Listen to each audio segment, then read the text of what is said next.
Hello everyone, welcome to वरियन। इस video में हम लोग चैप्टर एनालिसिस करेंगे alcohol, phenol and ether chapter का। सबसे पहले बात करते हैं इस चैप्टर में आने वाले डिफरेंट टॉपिक्स की। इस चैप्टर में जो टॉपिक्स हम पढ़ेंगे वो है अल्कोहल की और फिनॉल की अलग अलग मेथड से प्रिपरेशन। ऐसी कौन कौन सी अलग अलग केमिकल रिएक्शंस हैं जिनसे हम डिफरेंट टाइप के अल्कोहल्स और फिनॉल्स बना सकते हैं। अल्कोहल और फिनॉल की क्या फिजिकल प्रॉपर्टीज हैं, ये भी इस चैप्टर के अंदर पार्ट आता है। और इसके बाद हमें पढ़ना होता है अल्कोहल और फिनॉल की अलग अलग केमिकल रिएक्शंस क्या होती हैं।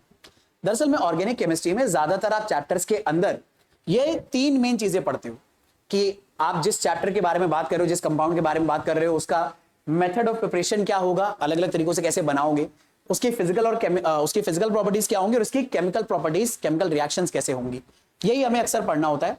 इसके अलावा क्योंकि इस चैप्टर में ईथर का भी इन्वॉल्वमेंट है, तो ईथर की प्रिपरेशन, ईथर की रिएक्शंस, ईथर की प्रॉपर्टीज भी आप कवर करोगे।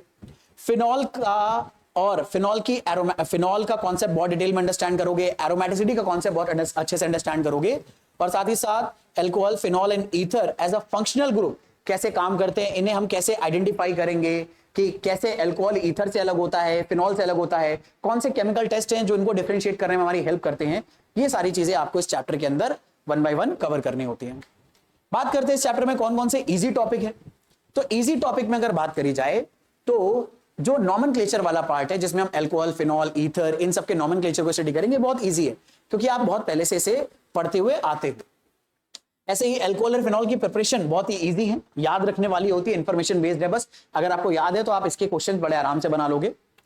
इसी तरह से फिजिकल प्रॉपर्टीज और जो रिएक्शन ऑफ ईथर है, बहुत ही इजी टॉपिक है, बड़े आराम से आप इसे प्रिपेयर कर सकते हो, काफी इंफॉर्मेशन बेस्ड है। बस डिफिकल्ट टॉपिक की अगर बात करी जाए तो डिफिकल्ट टॉपिक के अंदर इस चैप्टर में जो कॉन्सेप्ट आएंगे वो है अल्कोहल और फिनॉल की केमिकल रिएक्शंस।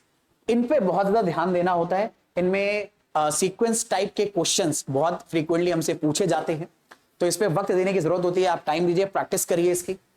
इसी तरह से फिनॉल और एरोमेटिसिटी का जो आइडिया है, इसे बहुत इन डेप्थ हमें अंडरस्टैंड करना होता है। इसकी एसिडिक स्ट्रेंथ के आइडिया को बहुत अच्छे से अंडरस्टैंड करना होता है। और alcohol, phenol, ether as a functional group, उन्हें हम कैसे आइडेंटिफाई करेंगे, कौन से टेस्ट्स की हेल्प से इन्हें डिफरेंशिएट करेंगे, ये आइडिया थोड़ा सा अच्छा होता है। इस पे आपको वक्त देने की जरूरत होती है ताकि आप इस चैप्टर को और अच्छे से प्रिपेयर कर पाओ। बात करते हैं इस चैप्टर को समझने के लिए आपको पहले से क्या क्या चीजें पता होनी चाहिए। तो आपको पहले से बस ये बेसिक आइडिया पता होने चाहिए। ऑर्गेनिक केमिस्ट्री के बेसिक कॉन्सेप्ट आपको पता होने चाहिए। डिफरेंट टाइप के जो आप इफेक्ट सुनते हो, इंडक्टिव इफेक्ट हो गया, रेजोनेंस हो गया, केमिकल बॉन्डिंग का आइडिया हो गया, ये सब आपको पता होना चाहिए। एसिड बेस का बेसिक आइडिया होना चाहिए कि कैसे हम एसिड को कैसे डिफाइन करते हैं, बेस को कैसे डिफाइन करते हैं, उनकी एसिडिक और बेसिक स्ट्रेंथ कैसे कंपेयर करी जाती है, ये आपको पता होना चाहिए। और थोड़ा बहुत इलेक्ट्रोफिलिक सब्स्टिट्यूशन रिएक्शन का आइडिया होना चाहिए क्योंकि इस चैप्टर में आपको बहुत देखने को वो मिलती है।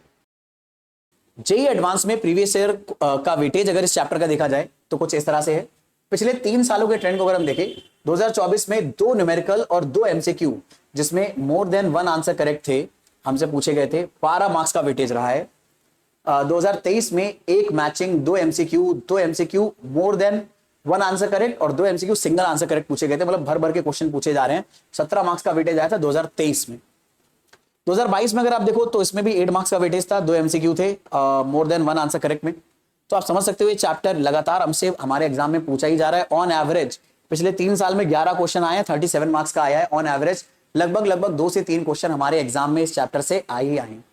तो आप समझ सकते हो चैप्टर कितना ज्यादा इंपॉर्टेंट है हमारे लिए, और इसकी इंपॉर्टेंस को मद्देनजर रखते हुए आप इस चैप्टर को उतने ही अच्छे से अपने लिए प्रिपेयर कर सकते हैं। तो मुझे पूरी उम्मीद है इस चैप्टर एनालिसिस की हेल्प से इस चैप्टर को अपने एग्जाम के लिए प्रिपेयर करने में आपको और ज्यादा हेल्प मिलेगी। Thank you very much.